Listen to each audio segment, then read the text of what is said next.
ആരും കാണാതെ ഒളിച്ചു വന്ന ആ കുട്ടി ഇത് എഴുതിയത്. ഒരു കാര്യം ഉറപ്പാ, നിവർത്തി കെട്ടിട്ടാവണം അവളിങ്ങനെ എഴുതിയത്. പാവം, അച്ഛനില്ലാത്ത കുട്ടിയാ. ആ അമ്മ എത്ര കഷ്ടപ്പെട്ടിട്ടാണ് അവളെ വളർത്തുന്നതെന്ന് എനിക്കറിയാം. സത്യ, എനിക്കും അറിയാം അങ്കിൾ. ഞങ്ങൾ അവളെ ഒന്ന് കാണട്ടെ അങ്കിൾ, എന്നിട്ട് തീരുമാനിക്കാം എന്താ വേണ്ടെന്ന്. സൂക്ഷിക്കണം, ഇതൊക്കെ കുഴപ്പം പിടിച്ച ടീമുകളാ. ശരി അങ്കിൾ, നീ വാ.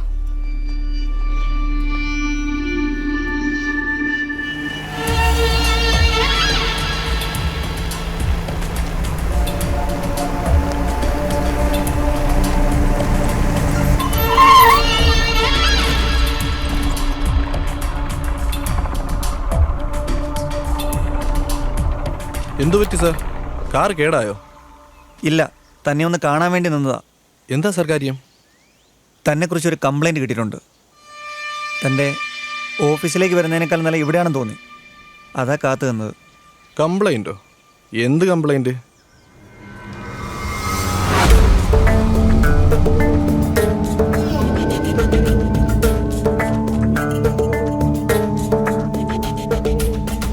ഈ നിൽക്കുന്ന സ്ത്രീക്കുട്ടിയെ തനിക്കറിയോ? തൻ്റെ പെങ്ങളോടൊപ്പം പഠിക്കുന്ന കുട്ടിയാ. അമ്മയില്ലാത്ത നേരം നോക്കി ഇടയ്ക്കിടയ്ക്ക് താൻ ഈ കുട്ടിയുടെ വീട്ടിൽ പോകാറുണ്ടോ? എൻ്റെ കേബിൾ കണക്ഷൻ എടുത്ത വീട്ടിലൊക്കെ ഞാൻ പോവാറുണ്ട്. അവിടെ ഇപ്പോൾ ആരുണ്ട് ഇല്ല എന്നൊന്നും ഞാൻ നോക്കാറില്ല. ഈ കുട്ടിയോട് താൻ മോശമായിട്ട് സംസാരിച്ചോ? മോശമായ രീതിയിൽ സംസാരിച്ചു? ഞാനങ്ങനെ സംസാരിച്ചിട്ടില്ല. സംസാരിച്ചു സാർ. ഈ ചേട്ടൻ പറയുന്ന പോലെ കേട്ടാ കേബിളിന്റെ കാശൊന്നും തരണ്ടെന്ന് പറഞ്ഞ് എന്നെ കയറി പിടിച്ചു സാർ. ഞാൻ ഓടി അടുത്ത വീട്ടിലേക്ക് കയറിയത്. തനിക്കും ഇല്ലടോ ഇതേപോലുള്ള വീട്ടിൽ. ദേ, ഈ കുട്ടിയുടെ ഭാവിയെ കരുതി ഇതൊരു പ്രശ്നമാകുന്നില്ല. പക്ഷേ തൻ്റെ ഈ നെറികെട്ട പ്രവൃത്തി ദേ ഇവിടെ നിർത്തിക്കൊള്ളണം. എന്ത് നെറുകെട്ട പ്രവൃത്തി? കുട്ടികളുടെ വാക്കും കേട്ട് വെറുതെ മുട്ടാൻ നിൽക്കണ്ട സാറേ, സംഗതി ബോറാവും. ഈ നാട്ടിലെ സാറിനെക്കാളും സീനിയർ ഞാനാ. അതുകൊണ്ട് സാറ് ചെല്ല്, ഇല്ലെങ്കിലേ തേച്ച് മിനിക്ക് വെച്ചേക്കുന്ന ഈ തടി ഞാനിങ്ങ് എടുക്കും. അറിയില്ല തനിക്കെന്നെ. പഠിപ്പീര് കുട്ടികളോട് മതി, ഇങ്ങോട്ട് വേണ്ട. ഒരു ചാറ് വന്നിരിക്കുന്നു ഉപദേശിക്കാൻ.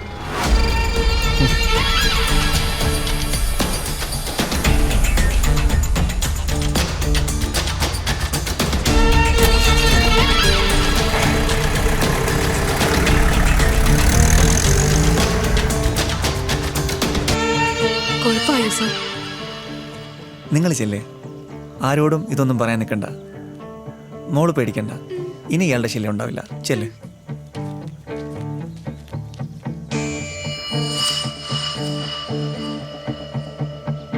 പടവലം നാണു, ഇതാണ് ഇയാളുടെ വട്ടപ്പേര്. എവിടെ പടവലം കണ്ടാലും അപ്പ പൊക്കും. തൊണ്ടിയോടെ ഇപ്പോഴാ കിട്ടിയത്. പഠിക്കുന്നതിനിടയിൽ ഇവർ ചെയ്യുന്ന വലിയൊരു കാര്യമാണ് ഈ പച്ചക്കറി തോട്ടം. കുട്ടികളുടെ നല്ല ചിന്തകളെ ഇവരെപ്പോലുള്ളവരാണ് സാർ ഇല്ലാതാക്കുന്നത്. ക്ഷമിക്കണം സാറേ, നിവൃത്തി വേണ്ട.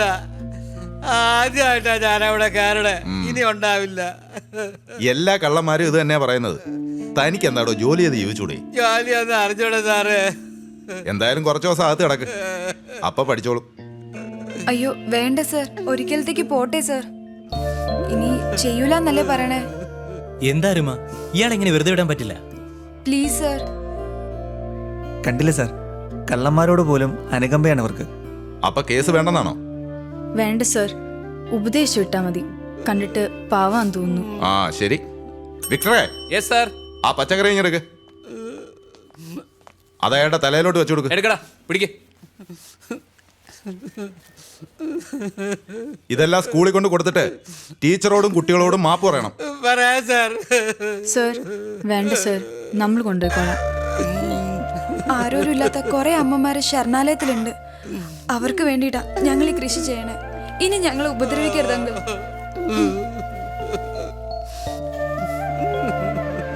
ആ അയാളെ പറഞ്ഞു. ശരി സാർ. വാടാ, വാ വാ, നടക്ക് നടക്ക്. നിങ്ങളും പോയിക്കോളൂ, ഇതവിടെ എത്തിച്ചോളൂ. ശരി സർ. ആ നിങ്ങൾ ചെല്ല്. Sorry sir.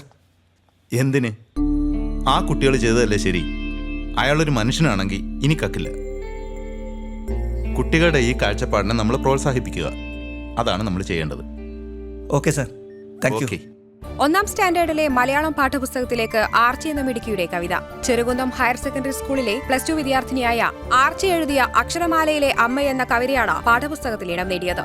വിദ്യാഭ്യാസ മന്ത്രി റോയ് നിലമേലാണ് ഈ വിവരം മാധ്യമങ്ങളോട് പങ്കുവച്ചത്. മലയാള ഭാഷയ്ക്ക് അഭിമാനമാണ് ഈ കവിത.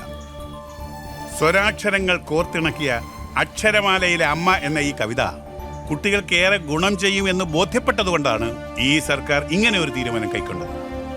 അക്ഷരമാലയിൽ മാതൃത്വത്തെ വർണ്ണിച്ച ആർച്ച എന്ന മിടുക്കിക്ക് എന്റെയും കേരള സർക്കാരിന്റെയും എല്ലാവിധ ഭാവുകങ്ങളും നേരുന്നു.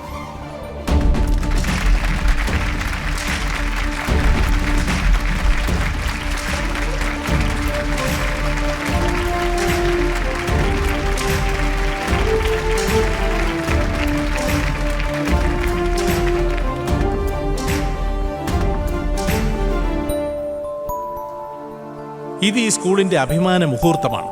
ഒരുപക്ഷെ ചരിത്രത്തിൽ തന്നെ ആദ്യമായിട്ടായിരിക്കും ഒരു വിദ്യാർത്ഥി എഴുതിയ കവിത പാഠപുസ്തകത്തിൽ ഉൾപ്പെടുത്തുന്നത്.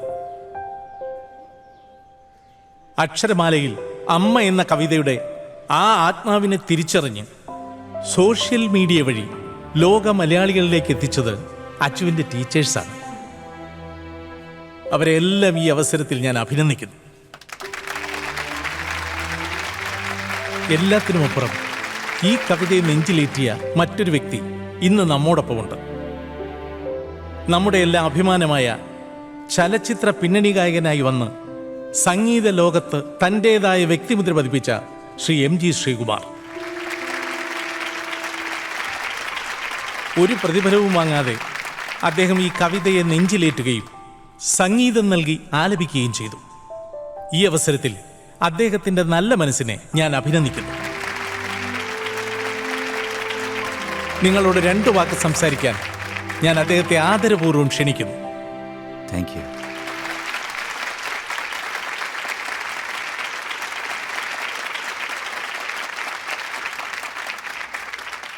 നമസ്കാരം.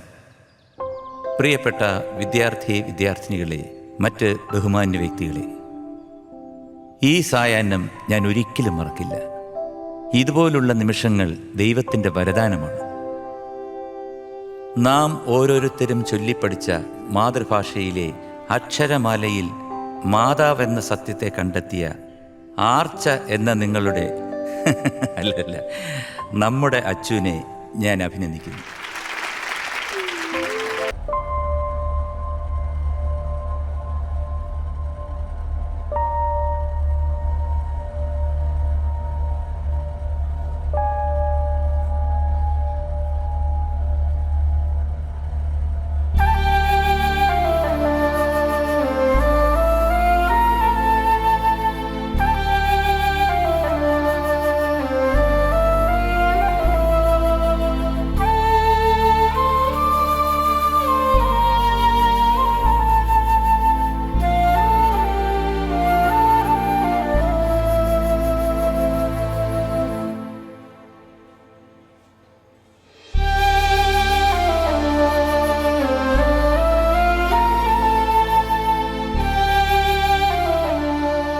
She's a lucky girl.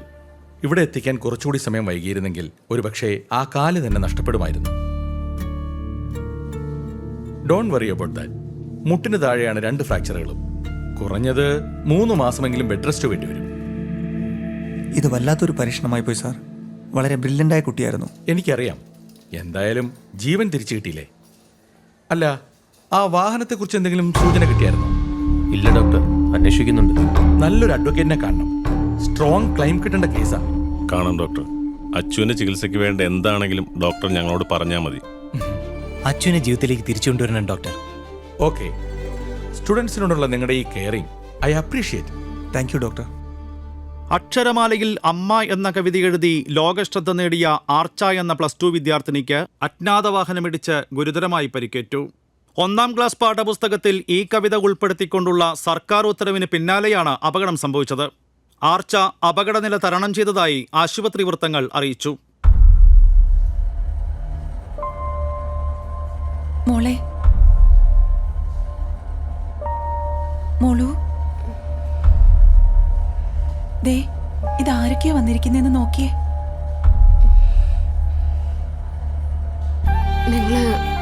പോയില്ലേ? പോയിട്ടാ വരണേ. ആരുടെ കൂടെയാ വന്നത്? ഞങ്ങളാ കൊണ്ടുവന്നത്. എന്തിനാ നിങ്ങൾ ക്ലാസ് മുടക്കിയത്?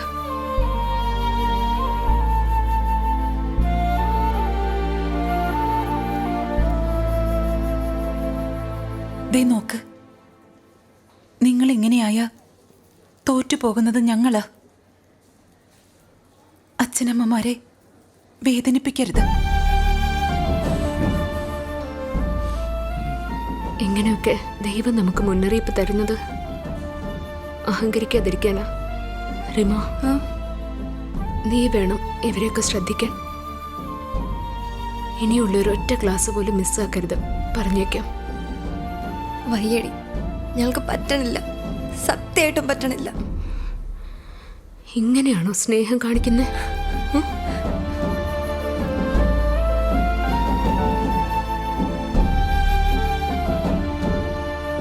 2 ദിവസം കഴിഞ്ഞാ വീട്ടിൽ പോവാന്ന് ഡോക്ടർ പറഞ്ഞിട്ടുണ്ട്. ദേ നോക്ക്, ഇനി ഒരൊറ്റ ക്ലാസ് പോലും നിങ്ങൾ മുടക്കരുത്, പറഞ്ഞേക്കാം. നമ്മുടെ പച്ചക്കറി തോട്ടം നിങ്ങൾ വേണം ശ്രദ്ധിക്കാൻ. അതൊക്കെ മൂപ്പനെ ഫാസി നോക്കുന്നുണ്ട്. മോൾ ഒന്നുകൊണ്ടും വിഷമിക്കണ്ട, എല്ലാം ഇവര് നോക്കിക്കോളും. ഡോക്ടറോട് ഞങ്ങൾ സംസാരിച്ചു, എത്രയും വേഗം സുഖാവും. ഇടയ്ക്ക് ഞാൻ വരാം. നിങ്ങൾ വാ. പോയിട്ട് വരാച്ചു.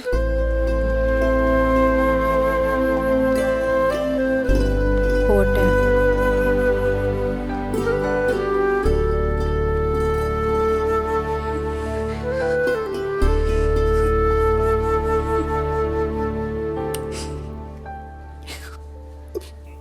ചേച്ചി ഇങ്ങനെ തളർന്നു പോയാ അച്ഛനും അത് വിഷമാവില്ലേ? കഴിയണില്ല മായേ. എന്റെ കുട്ടിയുടെ കിടപ്പ് കണ്ടിട്ട് നെഞ്ചു പൊട്ടി പോവുക. നന്നായി പഠിക്കണം, ജോലി നേടണം, അമ്മയെ പൊന്നുപോലെ നോക്കണം എന്നൊക്കെ പറയാത്ത ഒരു ദിവസം പോലും ഇല്ല. എനിക്കറിയാം എന്റെ മോള് ഉള്ളില് കരയുക. അവളുടെ സ്വപ്നങ്ങളെല്ലാം പോയില്ലേ? നിനക്കറിയോ മായേ, കൺമുന്നില് ഒരു ചെറു പ്രാണി പോലും അപകടത്തിൽപ്പെട്ട് കിടക്കുന്നത് കണ്ട സഹിക്കാത്ത കുട്ടിയ. പിന്നെ അതിനെ രക്ഷിച്ചിട്ട് വേറെന്ത് കാര്യത്തിനും പോവുള്ളൂ. അങ്ങനെയുള്ള എന്റെ കുട്ടിക്ക് ഈശ്വര, എന്തിന് ദൈവം ഞങ്ങളോട് ഇങ്ങനെ? അങ്ങനെ പറയല്ലേ ചേച്ചി, ജീവിതമാകുമ്പോ സുഖവും ദുഃഖവും അനുഭവിച്ചല്ലേ മതിയാവൂ.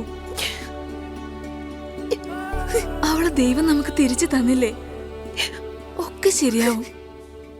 10ാമത്തെ വയസ്സിൽ അവൾക്ക് അച്ഛൻ നഷ്ടപ്പെട്ടപ്പോ ചേച്ചിക്ക് ധൈര്യം തന്ന മോളാ അവള്. ഇതും അവൾക്ക് തരണം ചെയ്യാൻ പറ്റും. ചേച്ചി ഇങ്ങനെ വിഷമിച്ചിരുന്ന ഞങ്ങൾക്കും അത് താങ്ങാനാവില്ല. കണ്ണു തുടക്കി ചേച്ചി, എന്നിട്ട് അവൾക്കൊപ്പം നിൽക്ക്. ഞങ്ങളൊക്കെ ഇല്ലേ കൂടെ. കടയുടെ കാര്യത്തില് ചേച്ചി വിഷമിക്കണ്ട, അതൊക്കെ ഞാൻ നോക്കിക്കോളാം. കൊച്ചൂട്ടനുണ്ടല്ലോ കൂടെ. എന്നാ ഞാൻ ഇറങ്ങട്ടെ ചേച്ചി. മോള് വാ, ഞാൻ നാളെ വരാം.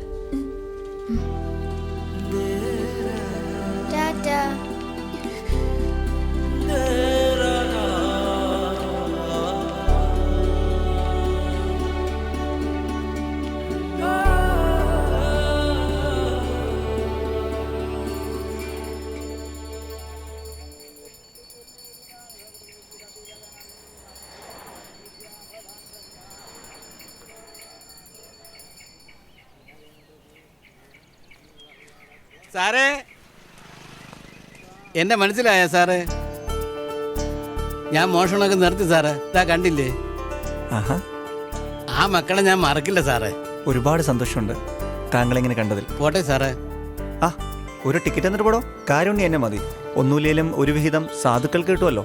നേരാ സാറേ.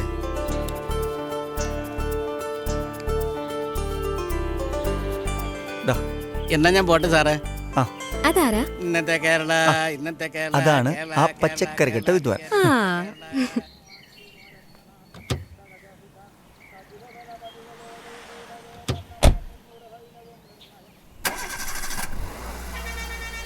സംഭവിച്ചത് എങ്ങനെയായാലും അച്ചുവിൻ്റെ വിലപ്പെട്ട സമയവും ആരോഗ്യവുമാണ് നഷ്ടപ്പെട്ടത്.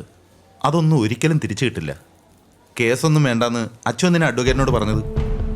ഇപ്പം വേണ്ടാന്ന് തോന്നും, പിന്നീട് അത് തെറ്റായി പോയെന്നും തോന്നും. ഇനിയും അവർ വരും, സംഭവിച്ചതൊക്കെ അതുപോലെ പറയുക, ബാക്കി അവർ നോക്കിക്കോളും. ആരെയും ബുദ്ധിമുട്ടിപ്പിക്കണ്ടെന്നാ ഇവള് പറയുന്നേ. എന്ത് ബുദ്ധിമുട്ട്? ആരും സ്വന്തം കീശയെന്ന് എടുത്തു തരുന്നതൊന്നും അല്ലല്ലോ. നിങ്ങൾക്ക് അർഹതപ്പെട്ടത് വാങ്ങിത്തരുന്നു, അത്രേ ഉള്ളൂ. കേസ് നടക്കട്ടെ, അനുകൂലമായൊരു വിധി വന്നാൽ അതൊരാശ്വാസമല്ലേ? മോളെ ഇടിച്ച വണ്ടി എത്രയും പെട്ടെന്ന് കണ്ടെത്തും, അതാരായാലും ശിക്ഷിക്കപ്പെടുകയും ചെയ്യും.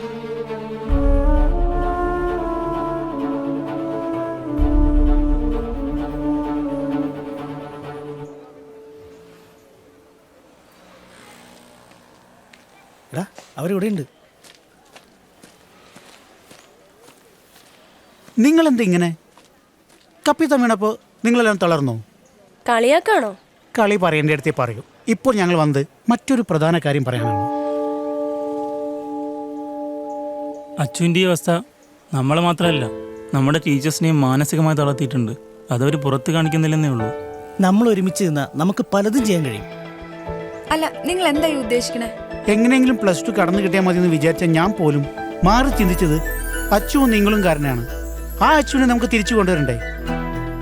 മനസ്സിലായില്ല. നമുക്കിപ്പോൾ അച്ചു എക്സ് ആയതാണ്. അതെങ്ങനെ പറ്റും? പറ്റും. നിങ്ങളാണ് അച്ചുവിൻ്റെ ബലം. നിങ്ങളുടെ പേരൻസ് വിചാരിച്ചാൽ എല്ലാം നടക്കും. അതിന് അവർക്കെന്ത് ചെയ്യാൻ നോക്കും? അവളുടെ വീട്ടിൽ പോയി അന്നുള്ള പോർഷൻസ് അച്ഛനോട് ഷെയർ ചെയ്യണം. നിങ്ങൾക്കതിന് പറ്റും. അതൊരു നല്ല ഐഡിയ ആണ്. പക്ഷേ നിങ്ങളുടെ പാരന്റ്സിന്റെ സപ്പോർട്ട് വേണം. ടീച്ചേഴ്സിന്റെ സപ്പോർട്ട് ഉറപ്പായി നമുക്കുണ്ടാവും. ഇത് നടന്നാൽ ഏറ്റവും കൂടുതൽ സന്തോഷിക്കുന്ന നമ്മുടെ അച്ചുവായിരിക്കും. അപ്പോ നമുക്കത് ടീച്ചേഴ്സിനോട് പറഞ്ഞാലോ? നിങ്ങൾ തന്നെ സംസാരിക്കും. എന്തിനും ഞങ്ങൾ എല്ലാവരും കൂടെ ഉണ്ടാവും.